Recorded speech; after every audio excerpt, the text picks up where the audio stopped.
Yeah, I'm not even gonna bother with an intro for this one. Let's just roll it.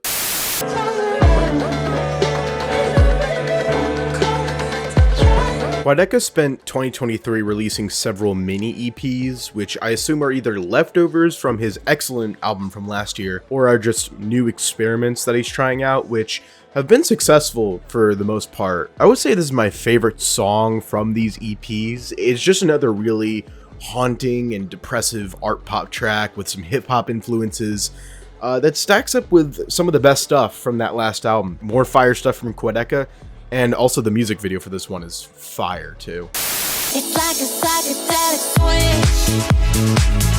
switch. I don't really have much to say about this one. Everything great about it is just right on the surface, and that's not a bad thing either. Sometimes I just want a great, funky, catchy pop song, and Carly is usually one of the first artists I go to for exactly that. And I think this is one of the best examples from her newest album, if not the best example.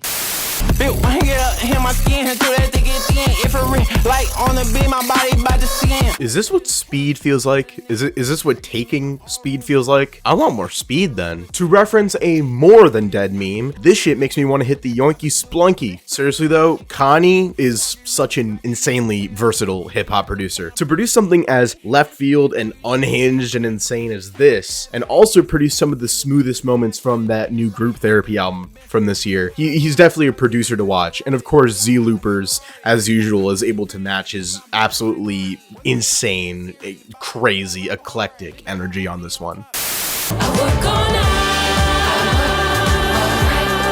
Just like with the Carly Rae Jepsen song, sometimes I want a danceable, fun pop track. This one delivers on that as well, but with an added richness and texture and class. Jessie Ware is a master of modern disco. I feel like this is kind of a known fact by now, but even this deep into her career, I think this is one of her best songs yet. This is incredible.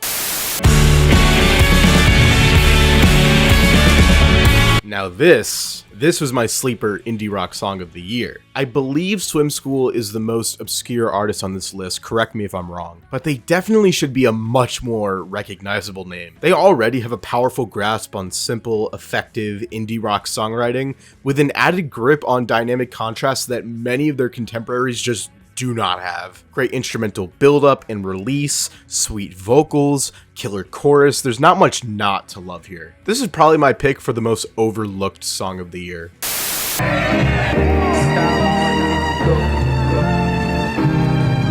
This Westside Gunn album ended up being a mixed bag for a lot of people because of all the trap song inclusions, and I guess you could throw me in that group as well, but I feel like most people can also agree that this song is not only a highlight on that album, but Westside Gunn's entire discography. One of his most beautiful productions in a catalog full of beautiful productions. It also just makes me more impatient for another solo Stove God Cooks album because he never, ever phones it in on a Westside Gunn song. Yes, I know that he's my ex, but can't two people reconnect? I only see him as a friend. I've seen people toss the overproduced label onto Olivia Rodrigo, and I can't say that I fully agree. It's definitely clean, don't get me wrong, it's a mainstream pop song, and that's what I expect. Still, for a mainstream pop rock cut, this has a lot more edge and personality than anything from Machine Gun Kelly or Youngblood. The riff that drives this song actually reminds me of something from like a Weezer song. It has that power pop groove to it that Olivia writes some very humorous and tongue-in-cheek relationship bars over. Again, it's clean, but it's well constructed, it's well written, and it's very addictive, at least for me.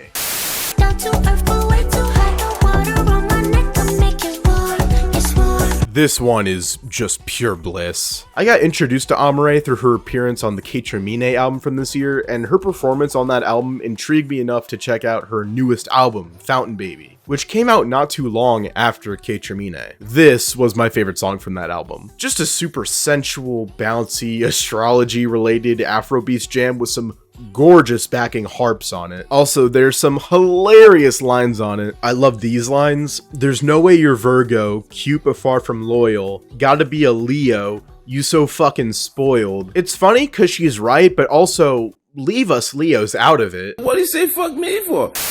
Ready to die, it's no biggie. No surprise, no pity, lived a couple lives, go ahead and slide. I would probably consider Billy Woods to be my 2023 rap MVP overall. He dropped 2 really great albums in 2 different duos and had a hand in many of my favorite rap songs of the year, with this song in particular probably being my favorite. I think what really drove this song home for me was the hook from Samuel T. Herring from Future Islands. It just adds to the despondent, melancholic vibe. It's a good time to be Billy Woods, is basically what I'm trying to say.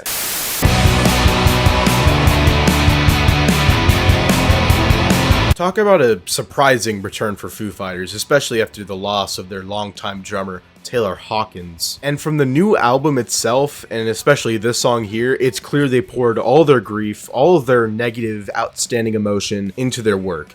And it's massively paid off. Especially considering this is the longest song they've ever made at 10 minutes, and it never loses steam because of the multiple different pathways it takes you down. This is a real deal Foo Fighters progressive rock song, and it rocks.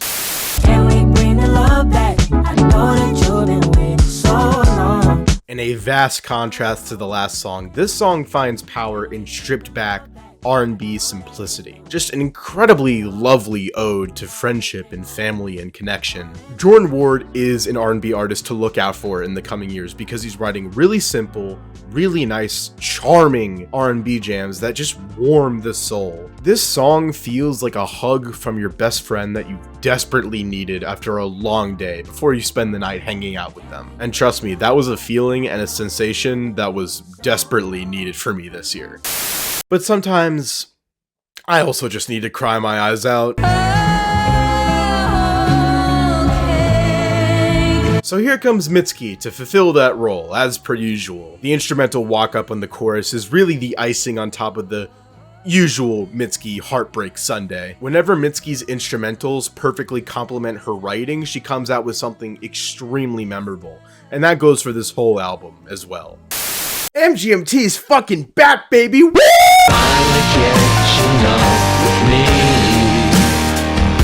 For those not in the know, MGMT is one of my favorite bands of all time, and Little Dark Age is one of my favorite albums of all time. Full stop. The singles for this upcoming album are kind of forecasting an even greater emphasis on indie rock, and this song in particular even has some glam rock and progressive rock influences, but it's still keeping that same creepy, nocturnal vibe of Little Dark Age, a mood that I love. I'm expecting greatness from this album, is what I'm trying to say.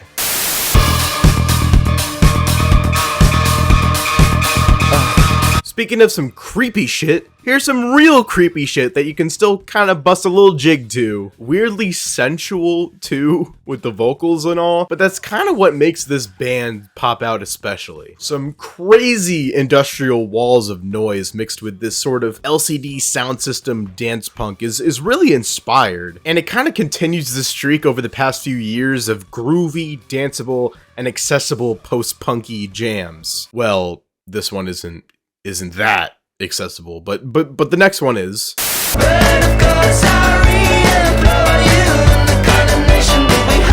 So I was properly introduced to Declan McKenna's music this year, and I gotta say, pretty solid artist. I can't say that either of his 2 albums blew me away or anything, but they're very good glam rock influenced singer-songwriter albums. He also has some absolute gems in his discography like Brazil or The Key to Life on Earth, which is one of my favorite pop songs of this decade so far. This is my favorite single so far for his upcoming 3rd album. Just a really infectious post-punk revival cut about wavering expectations about his career. It also has a great noise pop breakdown and switch halfway through. Declan's been really flexing his songwriting muscles recently, so yeah, color me very excited for this 3rd album. I hope it can surpass the last 2.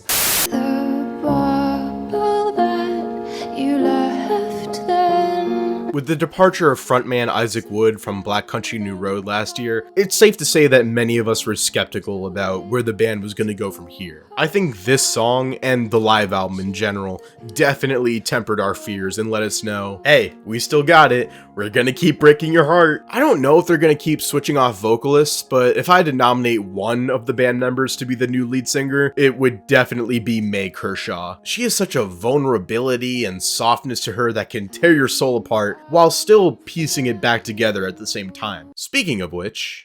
Will anybody ever love me?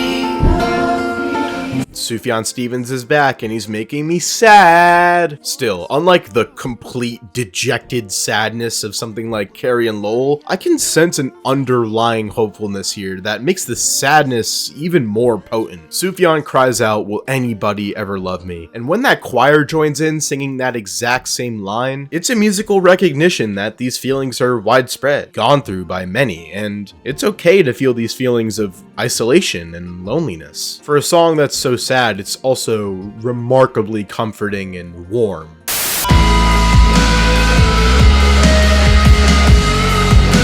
So it turns out, kind of crazy year for shoegaze. Yule's an artist that I've had my eye on since I heard their album from last year, Glitch Princess. Now they're back with this super ethereal dream pop and shoegaze aesthetic that I just absolutely love. And I think Daisies is a perfect synthesis of everything that made their album from this year work. It's psychedelic, almost apocalyptic in a way with how the chords progress throughout, but there's also a softness that keeps it grounded. This might be an insane thing to say, but it feels like getting kissed by a firebomb. Jesus Christ, what the fuck did Lil Yachty find in Poland?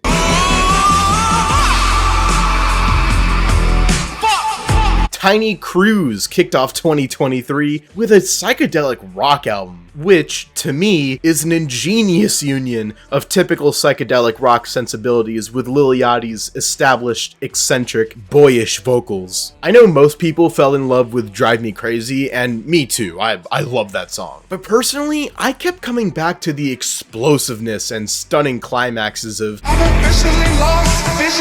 a song that cascades over and over and over again, but still manages to be structurally sound and gratifying.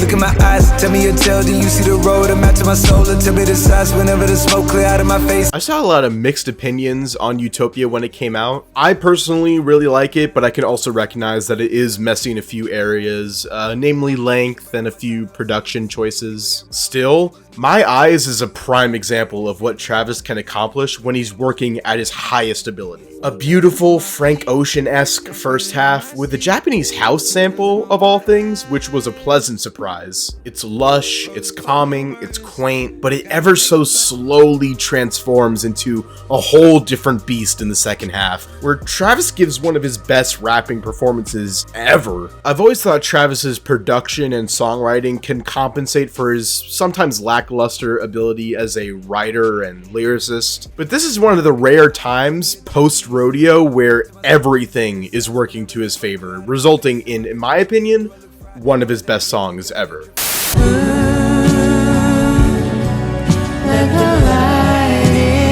I was a bit shocked, honestly, when A&W was popping up on all of the publications' best lists instead of this one. Don't get me wrong, A&W is also a great song, but this one in particular kind of feels like it's manufactured to end up on those lists. But I actually don't mean that as a bad thing. If any quote-unquote indie ballad was going to be a recipe for success, it would be two of the biggest indie darlings of the 2010s coming together for a stunning duet. I wish I had more to say about this one, but this is one of those songs where the beauty is just simply heard. The vocal harmonies especially are stunning. I love it, been said that but not more than I love my ex.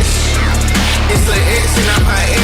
Now call this the biggest surprise of the year for me. I like 070 Shake, but I wouldn't call myself a massive fan or anything. I mostly just like some songs here and there. Ken Carson, on the other hand, I just don't like at all. Somehow though, these two artists, who I've never really been interested in, came together and made this gargantuan, world-ending track that actually feels like being enveloped into a new habitat. This is one of the few times where Ken Carson has actually sounded comfortable over an instrumental and not like he's trying to finish the bars before the beat can catch up to him. It's a whole roller coaster ride of a track that came from an extremely unlikely duo, and I've been playing it again and again and again. Love got you. Spirit gon' catch you, yeah. Faith will catch you. Man, I miss Sampha. You're always gonna get the occasional feature spot from him there and now, but I just missed him making his own music. It's been 6 years since his last album. His usual motif of mixing R&B with breakbeats is back, but in my opinion, it comes with a tighter grasp on song progression than most of the material on his debut album, an album that I still love. I guess making songs as good as this comes easy when you take 6-year breaks in between your 2 albums. Try to dribble, go give me a ring. You got money, you don't gotta think. I was checked one time, this bang. And here's another ethereal song, just one that goes in an entirely different direction. Most of my favorite JPEG Mafia productions come from him delving into more cloudy and heavenly soundscapes. Now, you add in Red Veil, one of my favorite new gen rappers, and you kind of have something of a masterpiece on your hands. I especially love the little drum break that happens in the middle of Peggy's verse. Only for him to flip the sample again and keep rapping. Look on my headline is K. Left and the right is the same. It's just remarkable. Also, Danny Brown, another hip-hop MVP of the year, being involved in 2 really exceptional hip-hop albums this year.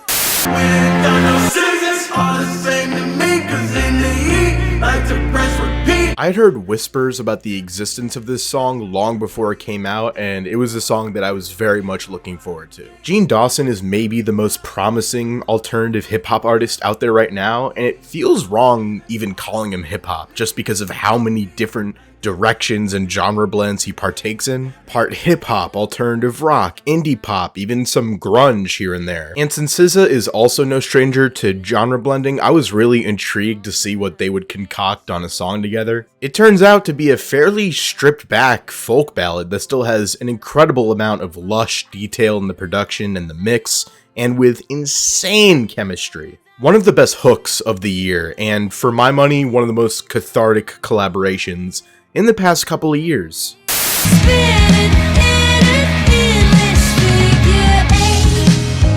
They just don't fucking miss. I love Paramore, they're one of my favorite bands, and this song in particular is just everything that makes me love this band wrapped into a single song. The tight drum rhythms, Hayley Williams' vocal prowess and songwriting, a memorable chorus. Paramore just sounds especially locked in as a band here. And again, I love Paramore, but sometimes it can kind of feel like the Hayley Williams show. But on this album and this song in particular, they've never felt more cohesive as a singular unit. And I love that.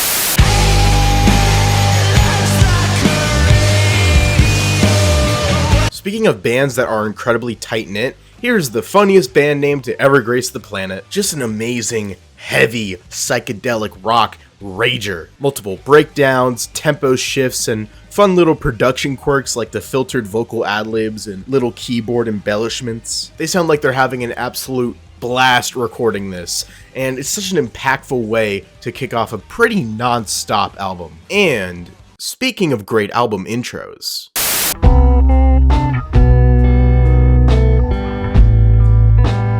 this song didn't just break my heart, it took a sledgehammer to it. I've always admired King Krule, but he's never really been able to instill in me the emotions he seems to instill in a lot of other people. This one though, this one got to me. If I could sum up this song in one sentence, it would be the crushing weight of isolated loneliness. Just this lumbering, heavy, slowcore track that feels like it's trying to piece itself together as it moves along. And this song kicks off a pattern with my top 3.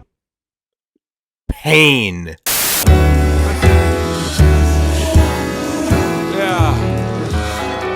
Again, just pain. I had an immense amount of love for Injury Reserve as a group, and when Groggs passed away, I took it very hard. Just such a talented rapper who seemed to be in the prime of his life was just gone. It seems that Richie and Parker are ready to move on. They're recording under a new name. They're letting Injury Reserve live with Groggs' memory, but it seems they still had some feelings they had to shed.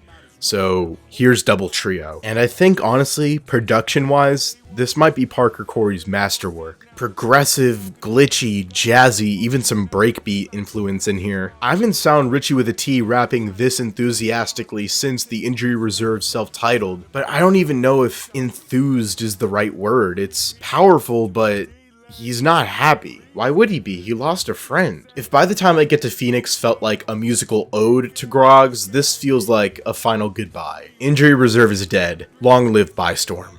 So, Song of the Year time. I'd be lying if I said I didn't have a lot of difficulty picking out my number one. Actually, I didn't have any difficulty at all. It's Jane Remover.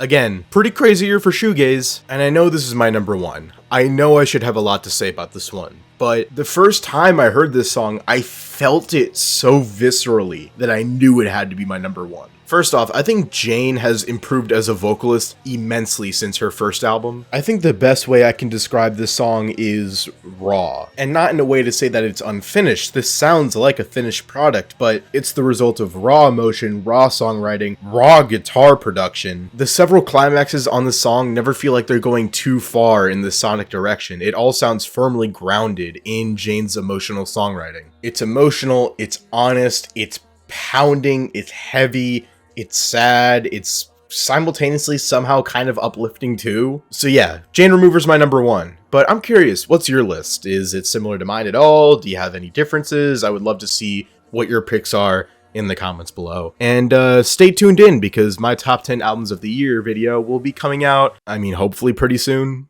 but don't quote me on that.